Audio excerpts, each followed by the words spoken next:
শরীরের সমস্যা, শরীর সমস্যা তোমাদের কাঠে করি গেছি, কখনো রানতে যায় তোমাদের হাত পেয়েছে, কখনো মানে রানতে যায় রানতে তুলে দেওয়া, আর অন্য কোনো সংসারের কাজে পড়ে ওই সব কাজে যায় আমাদের বাড়ি ঘরে আমার আগুন ধরেছে, এভাবে মানে সমস্যা আছে।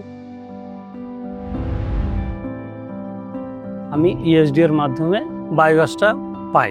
পরে এটা ব্যবহারটা কিভাবে হয় এটা একটা ট্রেনিং পাই।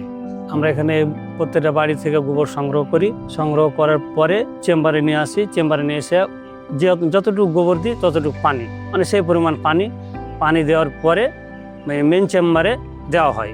চেম্বার থেকে গ্যাস উৎপাদন হয়, গ্যাস উৎপাদন হওয়ার পরে মেন আবার পয়েন্টে যায়, ওই পয়েন্ট থেকে আবার প্রত্যেকটা বাড়িতে গ্যাস সাপ্লাই হয়। সাপ্লাই হওয়ার পরে ওই রান্নার কাজে ব্যবহার হয়। আর যে বর্জ্যটা থাকে এই বর্জ্যটা তখন আমরা জমিতে জৈব সার হিসেবে ব্যবহার করি। রাসায়নিক সার ব্যবহার আমরা কমাইতে পেরেছি এতে।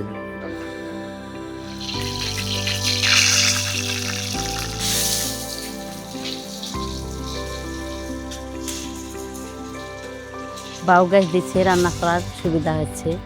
আগে অন্ধকার থাকতাম, সোলার দিচ্ছে, আলো হচ্ছে। আগে খুবই কষ্ট হতো।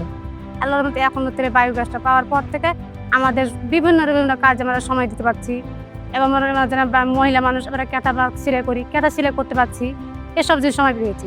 মানে আমাদের এটা মানও উন্নত হয়েছে, জীবনযাত্রার মানও উন্নত হচ্ছে।